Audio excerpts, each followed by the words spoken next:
Fala galera, tudo bem com vocês? Prof. Rafa aqui na área para mais uma aula de história. Bora começar! Nosso tema começa na página 208, pega lá para acompanhar comigo. E o tema de hoje é as mulheres nas culturas pagã e cristã. Quando eu me refiro à cultura pagã, eu estou me referindo às outras culturas que não sejam a cristã, tá?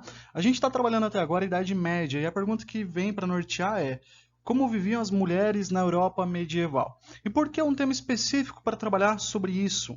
O primeiro parágrafo fala que, na maioria das vezes, quando a gente vê um texto de história, a gente associa tudo isso a indivíduos do sexo masculino, como se a história descrevesse exclusivamente as características desses indivíduos. Isso acontece até os anos de 1970, só que a ótica começa a mudar. Por quê? Porque eles percebem que os historiadores eles concentravam seus estudos nas questões da política e do exército, e que na história da humanidade geralmente eram exercidas pelo sexo masculino. Na maior parte das sociedades eram desempenhadas por homens. Então, como a história focava na política e na vida militar, acabava indiretamente focando na vida masculina. No parágrafo 2, fala que hoje existe essa preocupação de trabalhar todas as esferas da sociedade, inclusive do sexo feminino, e ele fala que, ao se estudar o universo feminino na história, destaca-se o mérito da mulher, demolindo preconceitos e contribuindo para a igualdade de direitos entre homens e mulheres. Daqui a pouco você vai ver que as condições das mulheres, ou em Atenas, ou em Esparta, ou na própria Idade Média, vai apresentar alguns preconceitos e que serão apresentados, se mostrarão até a atualidade. Você vai entender o porquê. Então, os preconceitos que existem no mundo contemporâneo, eles acabam arrastando um passado, arrastando uma origem na história.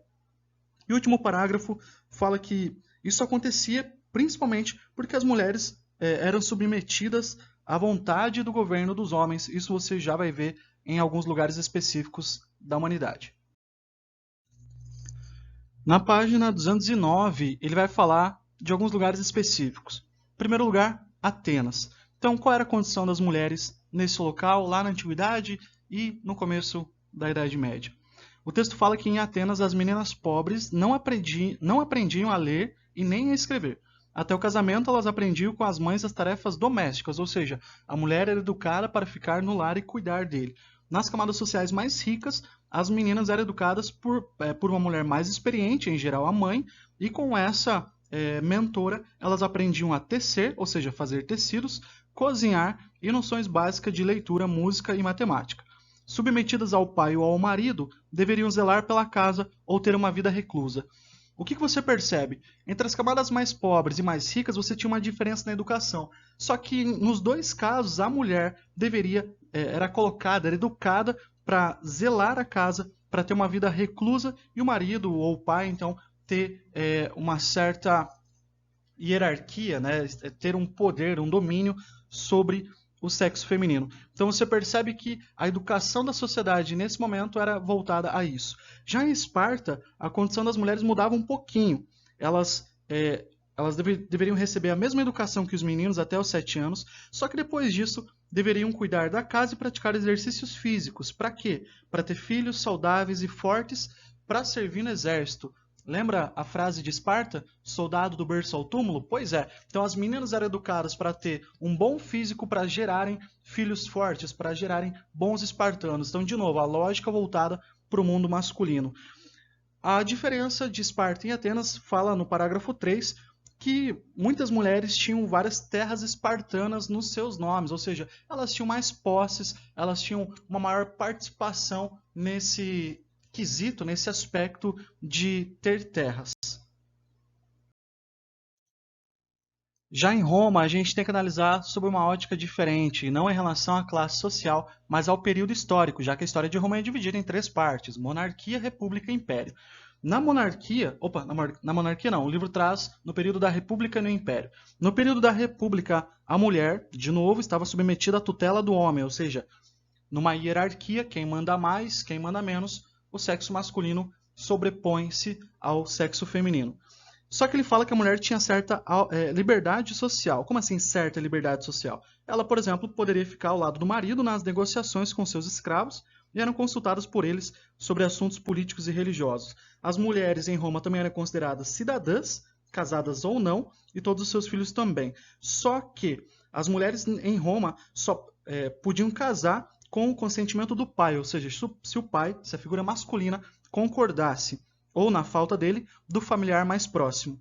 O texto fala também que as mulheres nunca podiam exercer qualquer cargo público, ou seja, excluídas da vida política, e antes do casamento estavam submetidas ao poder do pai e depois submetidas ao poder do marido. Já no período do Império, que vem depois da República, fala que as mulheres conquistaram um pouquinho mais de autonomia, um pouquinho mais de liberdade e tiveram, por exemplo, o direito a conciliar as obrigações familiares com atividades sociais. Ele dá exemplo, caçadas, programas recreativos no espaço público, ou seja, atividades sociais com um pouquinho maior de autonomia, mas ainda submetidas ao sexo masculino. E para encerrar, vamos falar da condição feminina na Idade Média. No parágrafo 1, fala que a relativa liberdade que a mulher conseguiu no período do Império de Roma não vai alterar a sua condição jurídica de inferioridade em relação ao homem, ou seja, o sexo feminino submetido ao sexo masculino. E aí começa a Idade Média, você sabe, né? Roma teve o seu declínio lá no século V, em 476, e aí a igreja cristã vem construindo relações de poder desde o século II, III e IV, e vai falar no primeiro parágrafo que nos primeiros séculos da Idade Média, no século V, VI, VII, o poder da igreja cresceu e o poder da igreja era tão grande que ele vai abarcar questões políticas, econômicas, sociais, culturais e até em relação ao feminino, porque existia uma imagem do clero cristão sobre a mulher. Que imagem é essa? O parágrafo 2 fala assim: a visão da igreja sobre a figura feminina foi construída por pensadores cristãos com base na Bíblia e em escritos do grego Aristóteles. Na narrativa bíblica, lá em Gênesis, Eva, no mito de criação de Adão e Eva, a primeira mulher foi criada por Deus a partir da costela de Adão, o primeiro homem. Ela o convenceu a comer o fruto da árvore proibida e por isso foram expulsos do Éden, do paraíso. Assim, por carregar o peso do pecado original, a mulher estava condenada a viver sob a tutela masculina e dedicar-se ao lar. Então, olha só, a visão da igreja sobre a mulher é que ela carregava a história do pecado original. Que pecado foi esse? Que Eva teria convencido Adão para eles comerem um fruto proibido, onde Deus teria proibido de se alimentarem lá no Jardim do Éden, no paraíso. Quando acontece isso, a mulher carrega o peso desse pecado na visão da igreja e por isso ela estava condenada a viver sob a tutela masculina. Ou seja, a visão era, bom, foi culpa da mulher, portanto, todas as mulheres vão carregar a ideia do pecado original e terão que se submeter ao homem ou não, né? E vão se dedicar ao lar. Então, essa visão que eu acabei de te falar foi a visão que a igreja construiu na Idade Média e que vai influenciar toda a Europa medieval. Aí, o parágrafo 3 fala o seguinte: o pensamento da igreja sobre a mulher certamente influenciou o comportamento de muitas pessoas, só que não era todo mundo que concordava com ele, né? As pessoas esquecem de pedir o que a mulher queria, mas muitas coisas eram impostas a elas.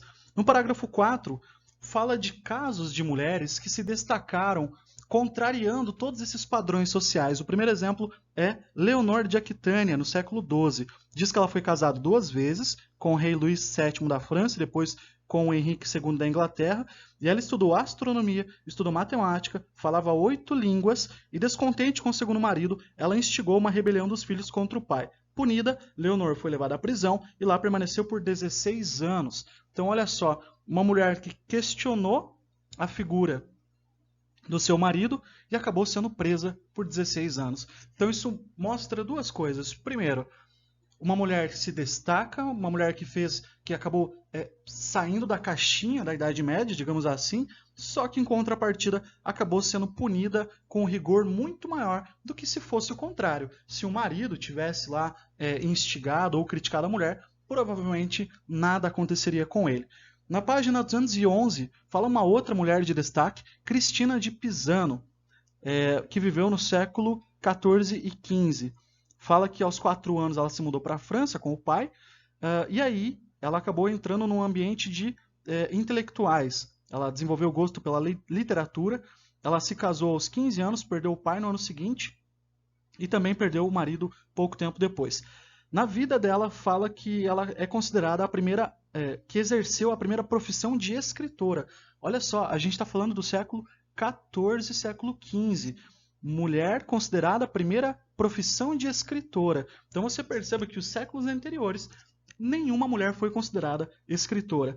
Diz que Cristina produziu poemas, vários textos sobre política, moral e educação, e ela centrada então nessa temática feminina, ela vai mostrar que a condição inferior da mulher diante do homem não tinha origem na natureza, mas, ponto-chave aqui, foi criada pela sociedade, ou seja, essa submissão do feminino sob o masculino, ou o contrário, né? O masculino sobre o feminino, é uma construção, ou foi uma construção social, e ainda acontece na sociedade. É a sociedade criando padrões e colocando as pessoas aí nessas caixinhas pré-estabelecidas. E a temática da Cristina de Pisano foi mostrar exatamente que isso era da construção da sociedade e isso não era da natureza. É isso por hoje. Espero que você tenha gostado e entendido. Muito obrigado pela atenção e diga tchau.